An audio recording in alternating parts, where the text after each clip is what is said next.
I'm going to start off with a story about Rosenberg. I don't know what Rosenberg's first name is. All I know is as Rosenberg. Anybody heard of Steve Gilliland? That doesn't matter. Steve Gilliland is, he used to go around, I haven't heard from him in a while. But Steve Gilliland used to go around to large corporations, and he's a motivational speaker. He'd go in and talk about how to, especially about customer service and how to develop relationships with your customers and how to be positive thinking and forward thinking and those kinds of things. Well, he tells the story. He had a son, has a son by the name of Josh. And Josh played football in high school. And the only one who was more excited about playing football than Josh was Steve, his dad. In fact, Dad would stand up in the stands the whole game just screaming and yelling, and he would scream at the coaches, and he'd scream at the refs, and he'd yell for Josh. And I mean, he was really into it the whole time. And Josh he's a really good player. In fact, all the newspaper articles leading up to Josh's senior year were that this was going to be Josh's year, that all the scouting agents were going to be out there. They were going to discover Josh. He was going to win, scholarship offers from all these different universities. He was going to be like an all-state player. All these things about Josh were being predicted. In fact, Josh was in line. He was going to beat all school records as a running back. Well, before the school year got started, Josh came up to Dad and said, "Dad, I don't think I want to play football this year." And Steve was like, "What? What do you mean you're not going to play football? You love football." He said, "Yes, I do love football, but I don't like the way you act at football games." And Steve said, "What are you talking about?" I said, "Dad, you're just kind of embarrassing up there yelling and screaming like you are at the coaches." Steve said, "Okay, so what you're telling me is if I'll learn how to be quiet, you'll play this year." Josh said, "Yeah, right. You can't do that." I said, "No, really, I'll be good. I won't scream and yell, so you can play football." So Josh said, "That's fine." So Josh played that year, and of course he had a stellar year, just like everybody said he would. And then the night of homecoming came, and all the papers in the area were leading up to this game, and they were talking about how this was going to be the game that Josh was going to break the rushing yards record for the school. It just so happened that the school that had come in to play for homecoming, you know how schools do, they always pick the worst team to schedule their homecoming around. Well, the one that brought in, they had not won anything for like the last couple of years. And so everyone knew it was going to be a blowout. So, so Steve shows up at the game, and he's got a friend he's brought to the game with him, and the friend's over there kind of going, "You see the coach down there? You know what he's going to do, don't you?" And Steve said, "What are you talking about?" He says, "He's not going to let Josh play. No, he's going to sit him on the bench. You just watch him." Yes, you're right. Go ahead. So the game gets started, and Josh's team gets the ball first, and on the very first play, the quarterback takes the ball. He hands it to Josh. Josh goes around the right-hand side of the field, down the sideline, and makes a touchdown on the very first play of the game. It is going to be a blowout. The other team gets the ball. They go 3 up, 3 out. They have to punt the ball. Other team. First possession, the second possession, they hike the ball. The quarterback hands it to Josh. Josh goes around the left-hand side of the field. He goes into the end zone. He makes a touchdown. So the offense on Josh's team has only played 2 plays, and they've already got 2 touchdowns. I mean, this is going to be embarrassing. Another team, they get the ball. Of course, they don't do it at that time either. Well, now Josh's team gets the ball again, and of course, Steve, he's proud dad up there, but he's being good. He's not screaming or anything like that. So, but he looks down there, and where's Josh?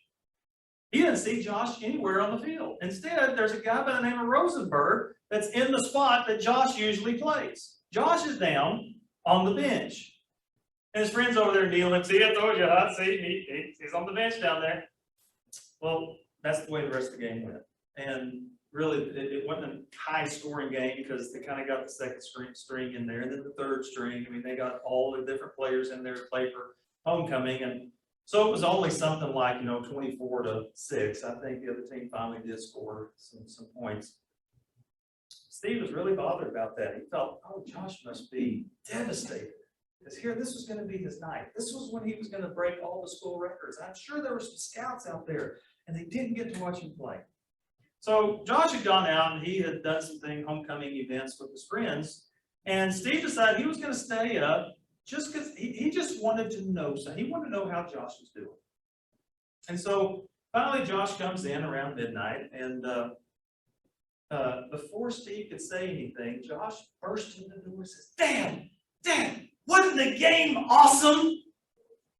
And Dad said, yeah, sure. Well, why do you say that? He said, Dad, we were in the locker room, and the coach was telling us about the game. And he told me, he said, now, Josh, we've watched their team. We know exactly how they're going to play, and this is what we're going to do. Very first play of the game, I'm going to give you the ball. You're going to run around the right-hand side. You're going to make a touchdown. I know you are, so you're just going to do that.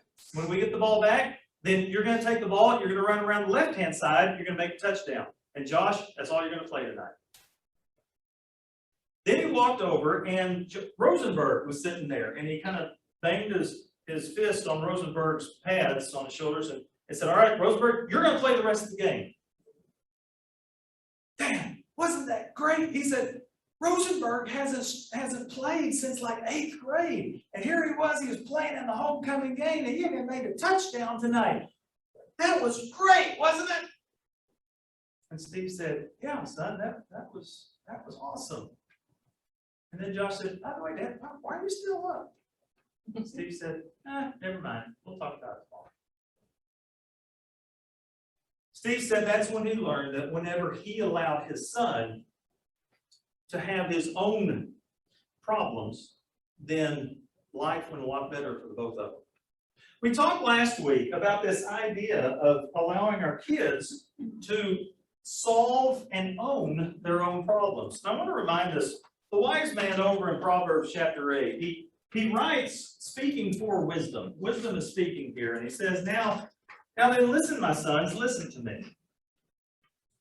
Blessed are those who keep my ways. Listen to my instruction and be wise. Do not ignore it. Blessed is the man who listens to me, watching daily at my doors, waiting at my doorway. Whoever finds me finds life and receives favor from the Lord. And whoever fails to find me harms himself. All who hate me love death.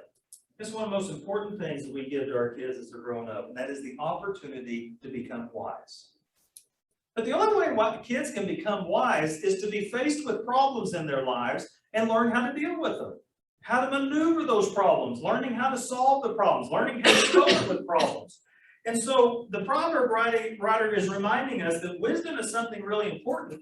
We need to allow our children to learn that kind of wisdom. But unfortunately, there's an awful lot of parents, aren't there, that take on as many of their kids' problems as they possibly can.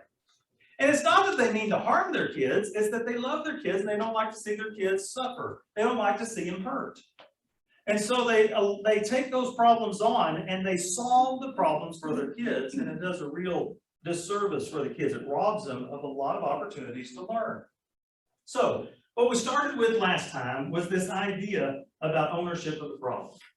That parents and kids need to be able to determine who owns a problem. Is it the parents who has a problem, or is it the kid that has a problem? And we talked about this problem with problem ownership. That a child who knows that his problems are the concern of someone else concerns himself with very few of his problems. Mom will take care of it. Dad will handle this. I don't have to do this myself. Like I said last time, Charles Fay calls this, or Jim Fay calls this the no sense in both of us worrying about it whenever you're going to worry about it for me syndrome. And our kids grow up and they say, I don't have to worry about anything, either because I know my parents are going to handle it, or my parents never let me handle anything. Now, when it comes to problems, is it ever okay to rescue a kid from a problem? Yeah. Sometimes. Sometimes. It depends. I mean, Now you're starting to backtrack, aren't you? Saying, No. I don't know if that's the right answer or not. Because if a kid has a problem where they're going to physically harm themselves, then yes, I think, if it's a safety issue. Okay. We talked about in offering choices to kids that we always keep safety in mind. If there's a physical harm, if there's irreparable damage that's going to be done to a child. Be very careful, because we have a way as parents of rationalizing problems, saying, well, this is going to irreparably harm my child, so I'm going to have to take it on. I mean, it may be just, they got a B in that math class. It's going to irreparably harm them. And so I've got to sit down, I've got to do their homework for them. Oh, by the way, did you know that over this past year, we have some of the smartest kindergarten kids in the land? Oh, yeah. Yes. Yeah, because a bunch of them were doing school virtually, and some of them, based on the testing that they did through Zoom, some of our kindergartners in this area are reading on a 5th grade reading level. Because mom and dad were sitting there and they decided, here's a problem. I've got to save my kid from this because I don't want it to do irreparable harm. Now, it is true that there are times that we need to help our kids, even rescue our kids with problems. But I want you to consider this. Number one, well, here's the situation. A poor choice is made. It could be a poor choice that the kid made. It could be a poor choice that somebody else made, and it affects the kid. So either way, there's a poor choice out there that somebody made, and it's affecting your child. Now, we got two choices. One is we can rescue the kid, or we can share empathy while allowing the kid to suffer through the problem. Now, you look at those two options, and which one is a loving parent going to pick, right? Either rescue the kid or let him suffer. Well, consider the outcomes on this. Let's say we're going to rescue the kid. What makes the kid feel better? It rescues the kid from those negative feelings of either failure or hurt from someone else, or the problems that someone else is causing. So it can cause a kid to feel much better in that short term. But what it also does is it gives the kid a lower ability to cope whenever problems come up. And wouldn't you agree, whenever they become adults, there are going to be plenty of problems they're going to have to learn to cope with. Unless you're the, like I told you about the girl that went off to college and dad called her every morning to make sure she woke up for class. He was still right there rescuing every step of the way. Well, what if we let him suffer? Well, in the short term, there is going to be pain. There's going to be suffering, but it helps them to cope with those feelings and those consequences. To understand that even though those feelings and those consequences are there, you actually are able to live through them. You're able to get past them, so that in the end, kids learn to cope and to overcome over time. Now, if you got a kid that is learning to handle their problems pretty well, yeah, I'd say it's probably okay to rescue them every once in a while. But rescuing needs to be the exception, not the norm. Every once in a while, sure. But understand, every time we rescue our kids, what we do is we rob them of an opportunity to learn some valuable lessons of working through that problem. So, the key that we talked about is the best solution for every problem resides within the skin of the person who owns the problem. Now, we did talk last week about how do I determine whose problem it is? We talked a little bit last time about how do you know whether a problem comes up and the problem is yours or the problem is the child's. I gave you a few. We're going to do a little bit of review here. This is, some of you weren't here to talk about this, but like, for example, when we're upset about the child being upset, and that's really what's going on. I'm upset because the kid's upset about something. And it's the kid's problem. It's theirs. Or you can ask yourself, what's going to happen to me personally if this problem doesn't get solved? If your answer is nothing, then it's the kid's problem.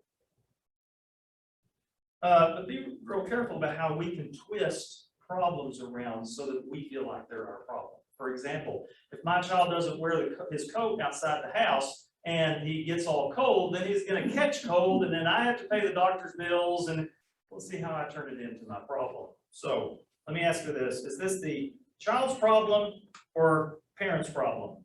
Child shoots mouth off at school. Child's problem. That's gonna happen to me, personally.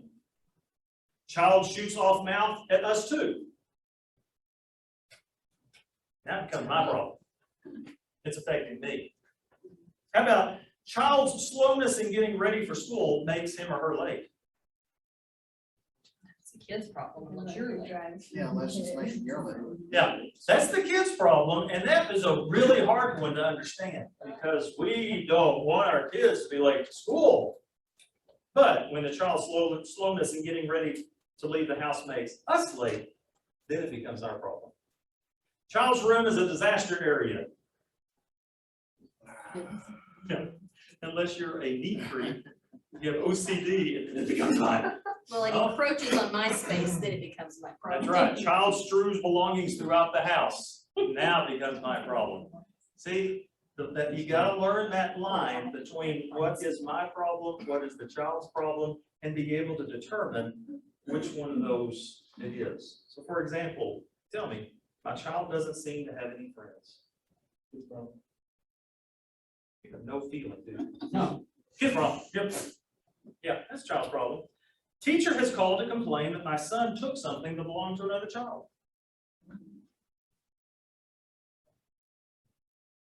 You're being very. It is kid's problem. Yeah. Nothing's gonna happen to you personally if something doesn't happen with this. My daughter is whining at the dinner table and doesn't care for the food. Yeah, that one can go both ways. It is the kid's problem because kids gonna be hungry, but hey, I had a full meal, so I'm good. But their whining is getting on my nerves, and so it becomes my problem pretty quick. And so again, here's the rule of thumb. If it's making a problem for us, it should soon become a problem just for the child. So whenever there's a problem that the child has, if it's encroaching into my space personally, then I've got to learn those techniques where it will return those back to the child so the child is solving the problem. Because allowing children to solve their own problems presumes this implicit basic trust that their behavior will change as they learn from their experiences. We want our kids to develop an attitude that says, hey, I can solve my problems. So we talked about a couple of different kinds of parents last week. Let me illustrate them again. Here's for better, for worse. Here's mom. She's doing some stuff with the plant inside the house, and she hears some bad language out the window. So she turns and looks and says, Michael, don't you ever let me hear you use those words again. What does Michael do? Come on, Lawrence. Let's go over to the park. Why are they going to the park? That's right. She can't hear anything from there. Yeah. There's one kind of parent. All right. Here's the other one. Here, you remember the old days of no child left behind? Got your lunch? Got permission slip? Your homework? No, mom. No, mom. No, mom. No, not no child left behind. It's no mom right behind. All the stuff. Anybody know school's not in yet? I told you what to do whenever school starts. I want you to go out, park out in front of the school, be there 20 minutes after school starts, and watch the parents start driving up. They're going to have backpacks, they're going to have papers and books and lunches and musical instruments and all sorts of stuff, carrying them into the school so that kids won't suffer from not having those things. So, 3 different kinds of parents. Remember we talked about helicopter parents. The key words were rant, rave, and rescue. They swoop in, they hover, they make sure that their kids are taken care of. They don't want them to suffer, and so they swoop in and take care of whatever problem they can, and they do it all themselves. We also talked about the drill sergeant. Decree, demand, and dictate. That's the one that says you will do this, you'll do it now, or else. Now, we did talk about the one that kind of combines the two. This is kind of a new one over the last decade or so, and that's the lawnmower parent. Lawnmower Parent's the one that swoops in to rescue, but they mow everyone down along the way. It's kind of the best of both worlds on these top two. So we talked about the idea of the consultant parent, the one who counsels, coaches, and consoles. It's dinner time, and parents hear, "Yuck, I don't like this." What does the helicopter mom do? "Oh, really? You don't like it? Oh, I'm sure I worked so hard on this. I really did, because I thought you'd like it so much. And it really hurts my feelings that you don't want this, but I tell you, okay, we can't let you go hungry. What do you want instead?" Well, you can hear the rotors turning, and they're gonna go and they're gonna fix whatever they can, because we can't send the child to bed hungry, can we? Child says, "Yuck, I don't like this." Drill Sergeant Dad comes in. "What? You be quiet about that. Your mom worked hard on getting that ready for you. You're gonna sit up, you're gonna take your work, you're gonna eat that, you're not getting up until you get that down. You understand me?" Okay, so you got those two. What does the consultant parent do? That's for you. And it must stink to be you. No. Now, see, we're really going to have to work with Jeffrey, because in any situation, what is the first thing that comes out of our minds? Very sarcastic. Not sarcasm. Empathy. Yes, empathy. "Oh, man, how sad." We're going to have to practice that a little bit more, especially for Jeffrey, because I'm not sure he's going to get this.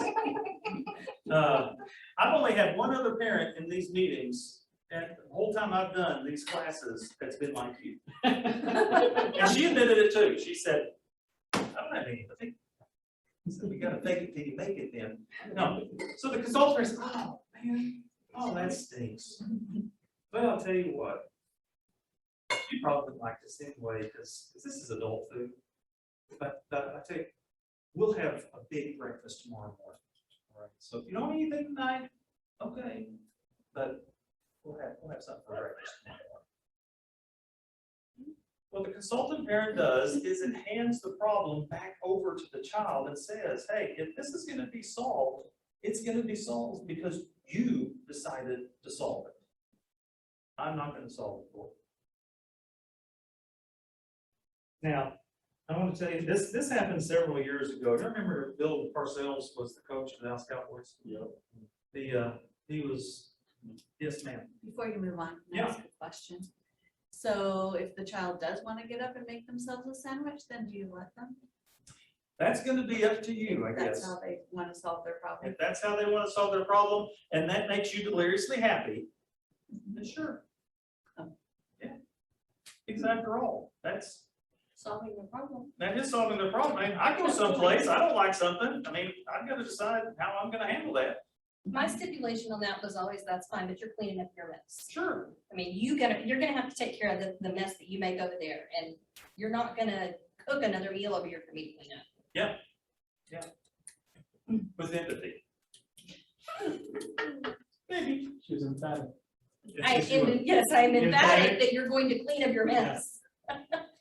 Bill Parcells made a big deal one day whenever he was in training camp, and the Cowboys, they were practicing down in San Antonio at the Alamo Dome. And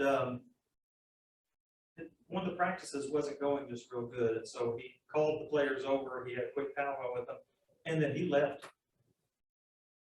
And all the sports writers going, "How could he do that? It's training camp. They're getting ready for the season. The coach leaves?" And his explanation to them was, "Look, watch a basketball game. What happens in a basketball game? Coach huddles up with his players, and then he sends them out there. They got to learn to adjust. If they see something going on that doesn't match the plan that they came up with, they've got to be able to adjust on the field and solve that problem." He said, "My boys have got to do the same thing too. And if I'm here solving every problem on the field, they're never going to learn how to do it." And so he left so that they would solve the problem. And that particular year, now Cowboys still didn't do just real great, but they did better than the couple of years before that, because they were learning how to solve the problem. So tonight's goal then is I'm going to give you 5 steps for helping kids solve their own problems. And it's fairly important to follow the steps in order, even though you can kind of adjust them and however you need to in order to meet the situation at hand. So here's the situation. Child comes in and has a problem. It could, again, be a problem that they caused. It could be a problem someone else has caused them, and we'll get into a couple of those before we're finished tonight, I hope. But step number one, always, Jeffrey, lead with empathy. Oh, man, what a problem. That must be a really big problem. This is going to be tough for you, I know. John did it to me the other day. Did he? Yeah, I was mad at my truck and he goes, how sad. That's wonderful. There is hope for you because he had to learn it from somewhere. Yeah. Yeah. Yeah, you know you're doing it right whenever your kids start using it on you. That's right. Sad. Just wait for him to say, what a bummer. Yeah, tartar sauce. All right, so we're going to lead with empathy, and then you're going to give a power statement. Our message is real short. What it is there to communicate is, this is a big problem. I know it's a problem. I want to be here to help you with this problem, but if it's going to get solved, it's going to be because you do it. And what that means is that there's this trust that I trust you to be able to solve this problem. Now, you're not going to say all that. It's one of those statements going to say all that. And the statement is this: what are you going to do about it? See, what the helicopter will do is the helicopter parent will come in and say, this is what I'm going to do about it. Oh, you got a big problem? Well, here, let me solve that for you.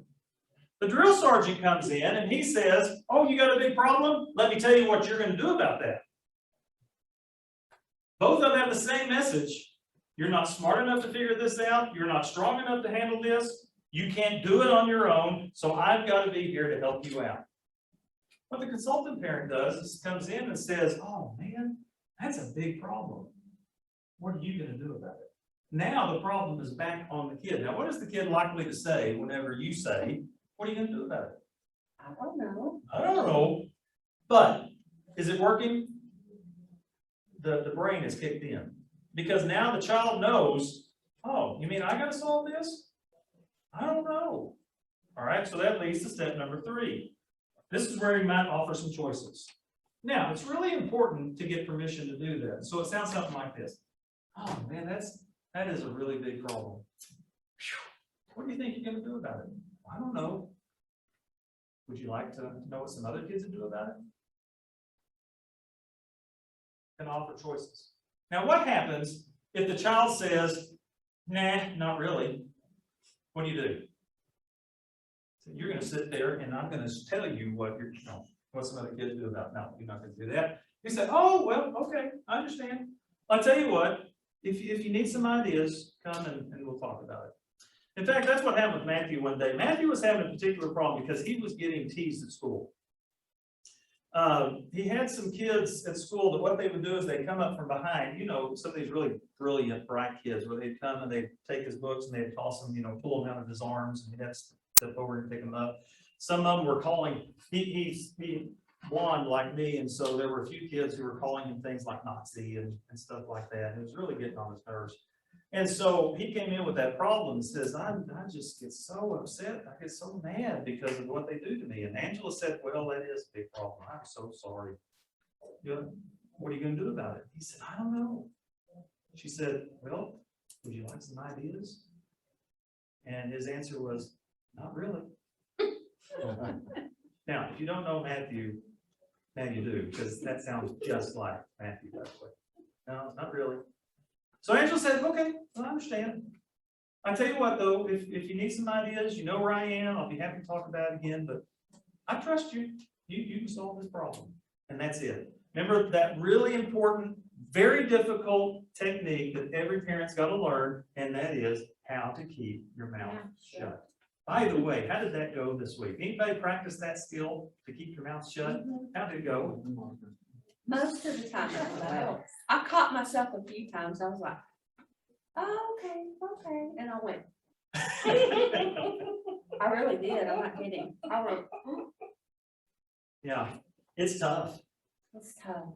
Yeah, I messed up today. did you? Yeah, I started giving my feedback, and I thought, what am I doing? I'm supposed to be shutting up. Yeah, you had an SLO, didn't you? Well, significant learning opportunities. See, parents have significant learning opportunities too. You just gotta learn to do differently. Lord next time. forgive me, I can't keep my mouth shut. Yeah.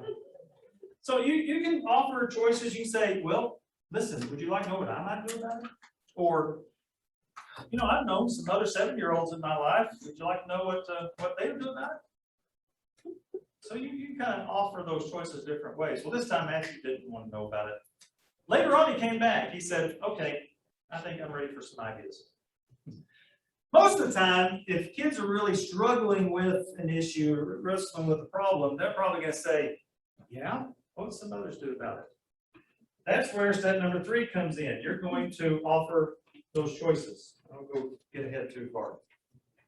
You're going to offer the choices. So Angela said, well, some kids would turn around and punch their lights out. Now, after each one of these choices, it's important for the 4th step. This is going to kind of go back and forth, because what you want to do is help the child kind of start thinking through what some of the consequences of picking that choice might be. Some kids would just turn around and punch their lights out. How do you think that'd work for you? And Matthew said, I don't think that'd work very good. I think I'd get in trouble. I said, well, yeah, maybe so. He said, besides all that, they're bigger than I am. They may punch me back. Yeah, you may be right. Well, some kids, if they saw the kids coming, they'd turn the corner and go the other way. How do you think that'd work for you? No, they always come up from behind. I don't know if they'd work very good. Well, okay, I understand. Some kids would go and they tell the teacher. What do you think? How do you think that'd work for you? Well, maybe, but you know, kids get really teased, really even worse if they go and snitch on their friends like now, or snitch on the kids. No, I don't think that's gonna work either. Okay, I'll tell you what. Some kids would get a friend to help them out, and they might position the friend like over here. And when they saw those kids coming at them, then the kid, you know, they'd have a sign or something, and that way, whenever the kids come up to you, you could turn around, you could go rah to them. How do you think that'd work for you? And really, Angela was kind of joking, but Matthew said, "Yeah, I like that one." And so he went off and started putting that plan together. Now, here's some tips about coming up with some choices. First of all, let's say that you get through number 1 and 2. Oh man, that is so sad. What do you think you're going to do about it? Would you like to know what some other people would do about it? What if you can't think of anything? What do you do then? Huh? Google? Yeah. Yeah, call a friend. You say, well, first you say something like, you know, it's been a while since I've been an 8-year-old. It may take me a little time to think about this. I said, you think about it, I'm going to think about it, and let's get back together and let's talk about some ideas. How about that? Then you go and you start calling a few friends, and you start really kind of getting creative and try to come up with as many ideas as you can. But it's okay to kind of push it off a little bit. Go ahead and give yourself a chance to come up with a plan and come up with a few answers. It's okay. And then once you come up with a few answers, then you come back and say, hey, can we talk about this again? I think I came up with some ideas for you. Okay, let's talk about that. Another tip about providing options, try to give your worst option first. Why do you want to give your worst option first? For example, Angela told Matthew, some kids turn around and punch their lights out. Now, Angela didn't really want him to do that, but it is an option. Why don't you give him that one first? Because they're always going to say no to the first one. Kids love saying no to some idea the parent has. So go ahead and give them the first one so they'll say no to it. It gives them a chance to envision the consequence and think through it. Yeah, and especially if it's the worst one that you can come up with. Then it is easier to come up with those consequences. Yeah. So go ahead and give the worst one first and expect them to not like it. And then you can kind of work your way through some of the others that you think are better options. Okay, so once you go through all the options, well, some kids would do this. Well, some kids might do this. Well, some kids would do this. Then you get to the end of it and say, well, that's about all the ideas I can come up with. Have you thought of any that I haven't come up with? No? What's the next step? See, some of us would be real tempted then to say, okay, Matthew, which one are you going to pick? Now who's taking the problem on again? I am. Now the last one is to give this permission either to solve or not solve the problem. That's all the ideas I can come up with. You know what? I really think you'll be able to come up with a good idea. And I'd like to know kind of how things go, but let me know how it goes. And that's it. That one's hard, isn't it? I want to know how it turns out. I want to have some control over this situation. Who has control over situations when you have a problem? Nobody. You. You're going to leave the control with your child. Now, that doesn't mean you're going to leave them, no, it's okay. Make sure you stay on their side. Make sure you kind of touch base with them. How's that problem going? It's okay to do that. Not in a nagging, kind of a intrusive kind of a way, but you are going to let them know, I'm right here with you. I want to support you through this, but this problem is your problem, and if it's going to be solved, it's going to be because you solved it. Because when it comes down to it, do you know those folks that they're just not happy unless they've got a problem? You know people like that? I mean, they got to have drama all the time. Why would you rob your children of that drama and be happy? But I don't want them growing up that way. Well, no, I don't want to either. So we'll talk about other techniques that might solve some of that. But we're going to let them solve the problem because it is their problem. There was a teacher, and getting back to this idea of helping your kids dealing with teasing. I don't know if I can dig enough. Let's see how far back those go. This teacher decided he was going to take the first 3 weeks of school to help his kids become tease-proof. And you know, kids are, especially in middle school, they're just brutal to each other. And so he wanted to help these 6th graders coming into middle school learn how to be tease-proof. And so he came up with a 3-step process. He did during these first 3 weeks. And this is kind of how he did it. I did these. Would you pass those back, please? So this is how he did it. First week, he had all the kids stand up from their desks, and he said, "All right, guys, we're gonna do a little experiment here. You're gonna learn something." He says, "I want everybody to give me your best cool look." And so they all posed with their cool look. Like this, something like this, something like this. So they all get their cool look. And there were times during the day he says, "All right, let's take a break. Everybody give me your cool look." And they all stand up and they get their cool look. That's the first week. Second week, he added a second step. He said, "All right, now I'm gonna have you stand up. I'm gonna have you give me your cool look. And then I want you to say this line. Thank you for sharing." Okay, so everybody do it. So they all get up, get their cool look. Thank you for sharing. And get up and thank you for sharing. And so they practiced that for a week. Thank you for sharing. The third week, he would teach them, okay, now we're all going to stand up. We're going to give our cool look. And then I want you to say, thank you for sharing. But by the time you get to the end of the word sharing, I want you to turn around and walk the other direction as fast as you can. All right? So they get up, they do their cool look. Thank you for sharing. And then they turn and walk away. What they found was the kids in that class did not have the problems with being teased like the kids in the rest of the school. Because the teacher gave them a skill to deal with that problem on their own. What about bullying, though? What you can do with bullying? Because bullying takes teasing to a whole new level. Well, I'm going to go up there and we'll punch that kid's lights out. They're not going to treat my kid that way. All right, well, that's okay. Except that, what did the kid learn?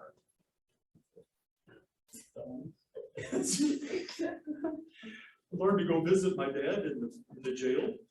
I think it depends on the bullying situation. I Okay. mean, again, I've got adult kids.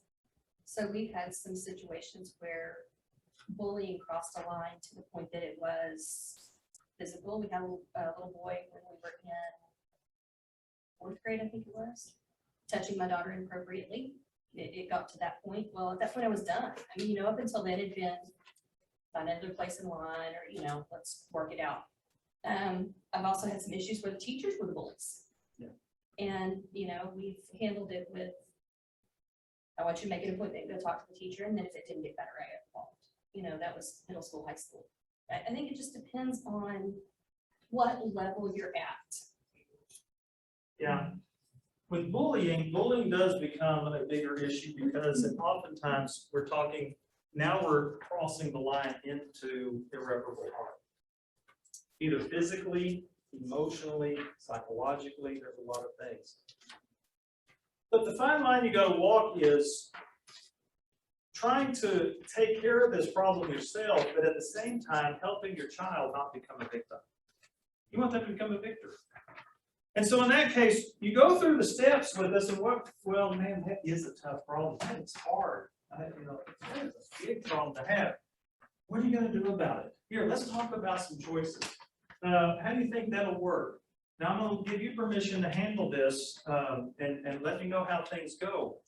But I'm gonna partner more closely with the child in this situation.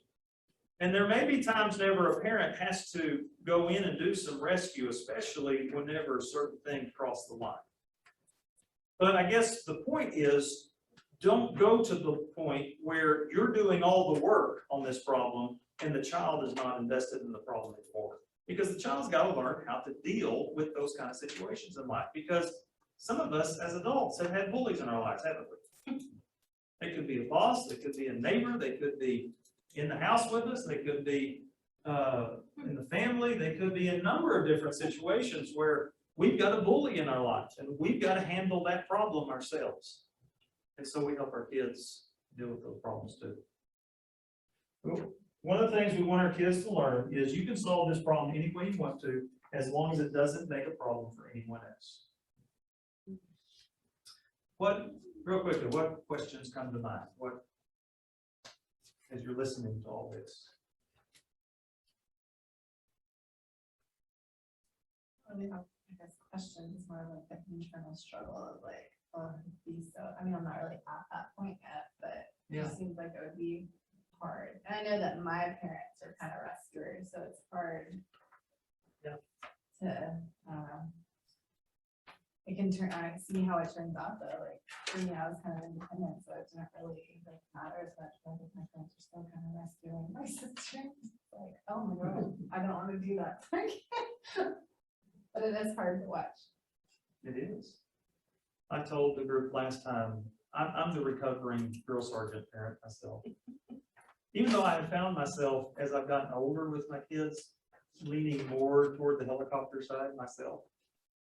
Angela is our recovering helicopter parent. Even though as she's gotten older, she kind of struggles more with the drill sergeant side of it. So both of us have to remind ourselves, consult. Keep thinking about questions or ideas or situations. I'm going to play a story for you, or kind of let you watch. I think this is Charles Fay as he describes one parent who had a problem with their child in the local pharmacy store, kind of like a CVS or a Eckerd's. Yeah, now you're really dating yourself, aren't you? That's right.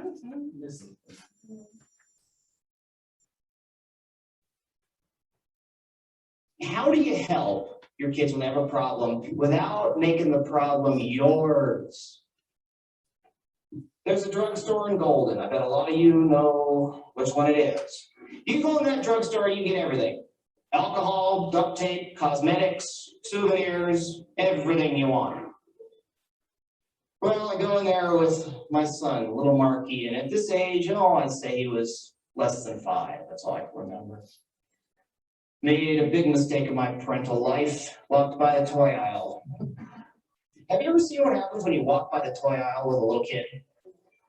Acts like a magnet or a black hole in space. Sucked him right in there. He gravitates to the most forbidden toy in the toy aisle. Now, what is it? Oh, slingshot's a good guess. They don't have those there. Bow and arrow set with the suction cups. He's clutching it to him like it's his long lost friend. I've wanted this my whole life. I'm thinking, suck it up, kid. There's a lot of things I still want. I never got them. But I don't say that. I don't say that. Now, are you guessing I'm going to buy it for him? Oh, who's got a problem now?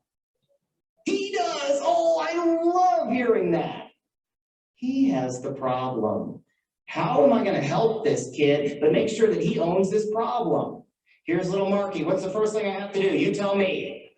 Oh man, looks like the greatest toy in the whole wide world. Man, you know, it's such a sad thing though is, I'm not buying it for you. Oh, what's the second step? What are you gonna do, sweetie? How are you gonna get that? I don't know. You're gonna buy it for me. What's step number 3? Would you like some ideas? What? Some kids decide that they're going to do a bunch of chores at home. And we're going to work really hard, and maybe they'll eventually be able to earn enough extra money to buy it. How would that work for you? No, I want it now. Oh, that is sad. Other kids decide that they're going to wait until their birthday. No, I want it now.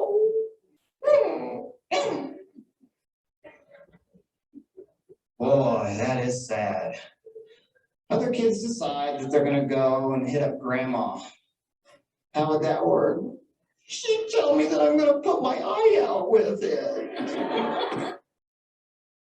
You ever notice that the hallmark of a great toy is it'll put your eye out?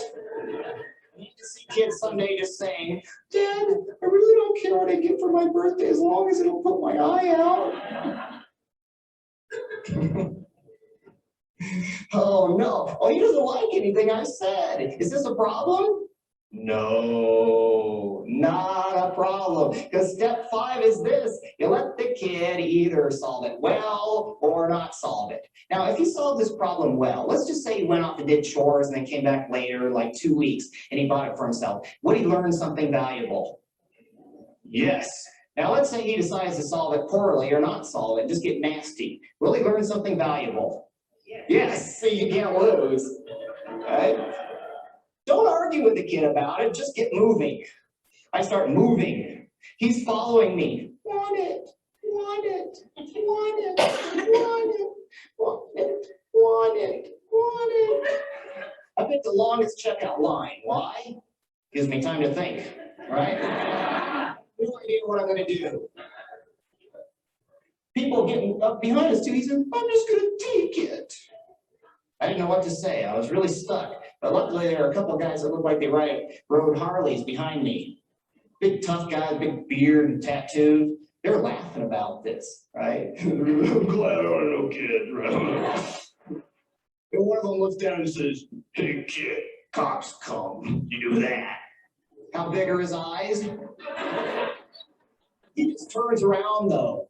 My dad was right. Never talk to strangers.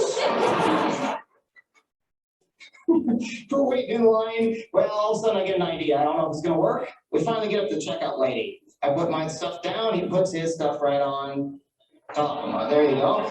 I move it off to the side. I say to the lady, hey, look at this cute kid here. He's going to take this out of the store without paying for it. Or he might talk with you about how he might, I don't know, do some chores around. I don't know what. I'll let you guys work it out. Just ring this up. I turn around to see his reaction. He's gone. He's over here. He's running towards the toy aisle. He throws the thing back on the shelf. Now, does he come out, back out and say, I love the way you locked into empathy, Dad? No, he says, why'd you do that? Now, kid ever gets you in the but why thing? You know what I'm talking about. Why? Well, honey, I did because I'm trying to teach you response. But why? Because, oh. When a kid says why, you say, hey, sweetie, if you haven't figured that out by tomorrow, come talk with me. Right? And then if they continue, you just say, why do you think? But why? Why do you think? But why? Why do you think? Why? Why do you think? How long can you keep that up? Doesn't take much brain energy to do that.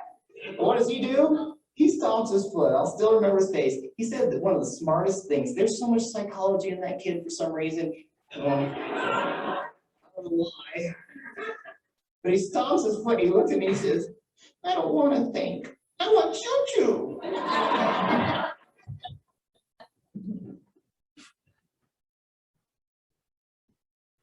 You can do that? You can't wait, can you? So we got a technique like that. It's simple. It doesn't take just a whole lot. Now, you may have to do a little bit of thinking, trying to come up with a few ideas of things they could do to solve this. But it really doesn't take a lot of effort for us to be able to do something like that. Now, where the effort is learning how to step back, keep our mouths shut, and see how they handle this problem. Now, again, what happens if they handle it well? Well, that's great. And we could say, oh, I'm so glad that worked out for you. You must be so proud of how you worked that out.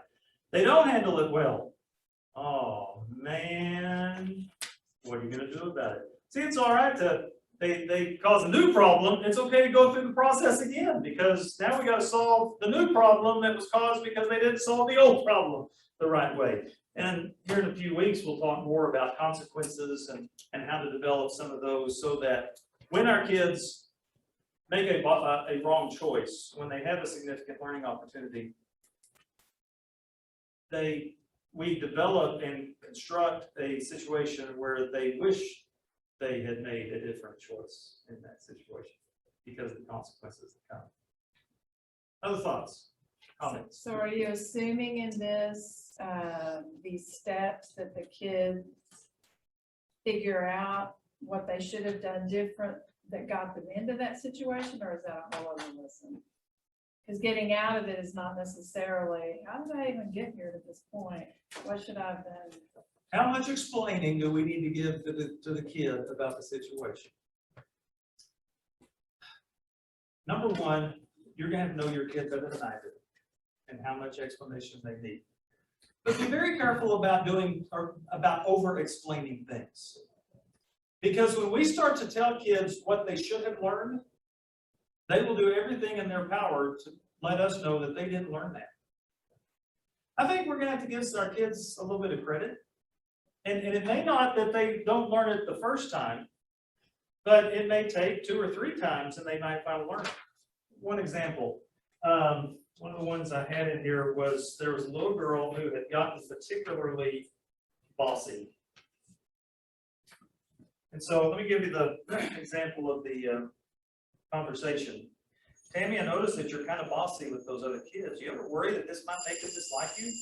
They wouldn't want to be your friends anymore? Oh, they'd still be my friends, Tammy says. I just wonder how it'll work out. Of course, you might be one of those rare people who can boss others around, still make them be friends. What do you think? You figured out any way to boss them around and still keep them as friends? I don't know. I'll be interested to see how this goes. Hope it all works out okay for you. So Tammy comes back and she's starting to lose her friends. Oh, so that didn't really work out, huh? No, that's really sad. What do you suppose you'll do to get your friends back? I don't know. So the idea here is rather than trying to explain it, become a good question asker. What do you think you learned from that?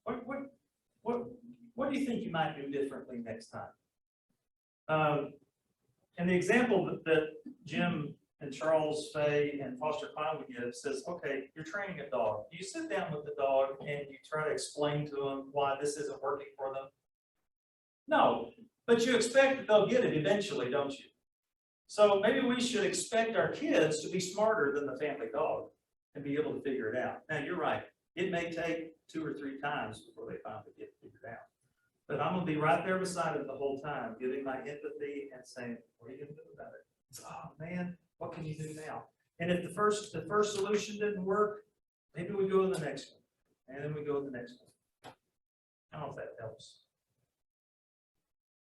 I had trouble with choices. Why? I said to my granddaughter, I said, okay, you have 2 choices. You can either do it or lose the phone.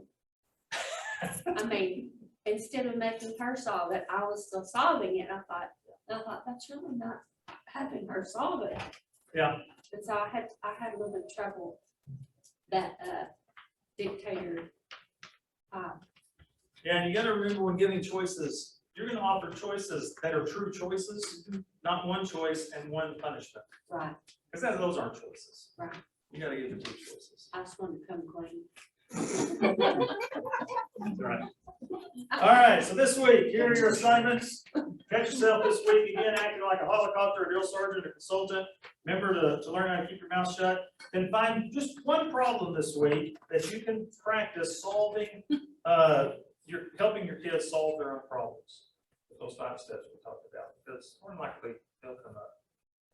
And if you're having problems coming up with ideas, look at everybody in here, see what you got, and give me a call, you give Andrew a call a friend, Google it, and come up with as many different choices that you can give your kid along the way to help them solve their own problems.